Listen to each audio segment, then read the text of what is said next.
ہم ظالم کے حامی نہیں ہیں، چاہے وہ ظالم لا الہ الا اللہ پڑھے، چاہے وہ ظالم محمد رسول اللہ پڑھے، خود کش دھماکے کے وقت نعرہ تکبیر پڑھے، چونکہ وہ نعرہ تکبیر بھی فتنہ ہے، جس طریقے سے آغا سید نے بتا دیا۔ وہ لوگ جو میر جعفر اور میر صادق کے کردار ادا کرتے ہوئے ان دہشت گردوں کو اپنے علاقے میں، اپنے گھروں میں پناہ دیا، اور وہ ممالک جو ان دہشت گردوں کی پشت پناہی کرتے ہیں، ان کی مالی مدد کرتے ہیں، وہ لوگ بھی اس ملک کے دشمن، عوام کے دشمن، اسلام کے دشمن ہیں، پاکستان کا دوست کبھی بھی نہیں بن سکتے۔ آخر یہ دہشت گرد، آخر یہ دہشت گرد رات کہاں گزارتے ہیں، پروگرام کہاں بناتے ہیں؟ کسی کے گھر میں تو رات گزارتے ہوں گے، کسی جگہ میں تو پروگرام بناتے ہوں گے۔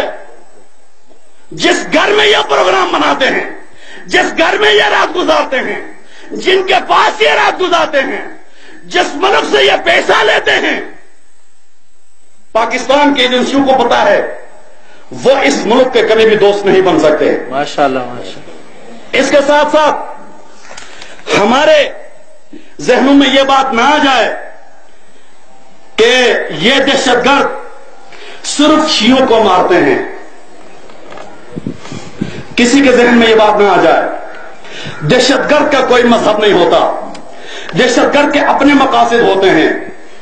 سن لیجئے، جہاں تک شیعہ سنی کا تعلق ہے، اگر کوئی پاکستانی ان شر پسندوں کی کارروائی کو دیکھے، ان کی درندگی کو دیکھے، ان کی بربریت کو دیکھے، تو ہر ایک کو یہ یقین ہوگا کہ اس میں فرقواریت والی کوئی بات نہیں، شیعہ سنی کی بات نہیں۔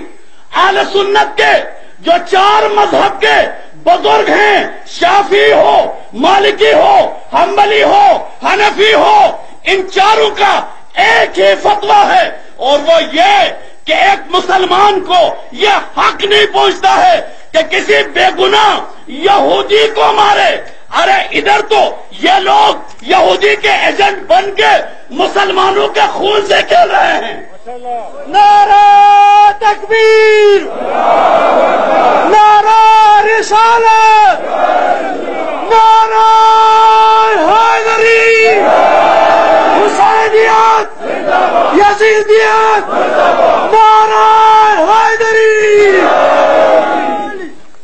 یہ تو پاکستان میں ہر پاکستانی کے خون سے کھیل رہے ہیں۔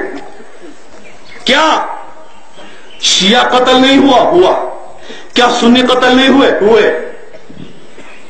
آپ تاریخ کو دیکھیں، ہنگو میں نماز جمعے کے بعد جو دھماکہ ہو گیا، اس میں ہمارے بھی شہید ہو گئے، ان کے بھی مارے گئے۔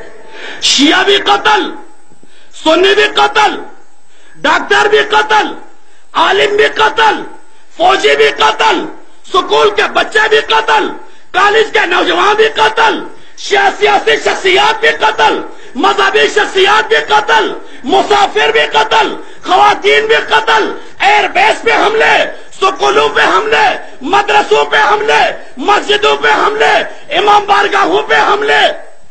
اس سے یہ پتا چلتا ہے کہ ان دہشت گردوں کا اسلام سے کوئی دور کا تعلق بھی نہیں، بلکہ دشمنان اسلام نے اسلام کو بدنام کرنے کے لیے ان کو تربیت دے کر اس پاکستان میں بھیجا ہے۔ یہ غیر ملکی آقاؤں کے گماشتے جو اس ملک کو تباہ کرنے پہ تلے ہوئے ہیں، یہ سپاہ صحابہ نہیں، یہ رسول اکرم کے پیروکار نہیں، یہ ابو لہب اور ابو جہل کے پیروکار ہیں جنہوں نے کبھی بھی اسلام نہیں لایا۔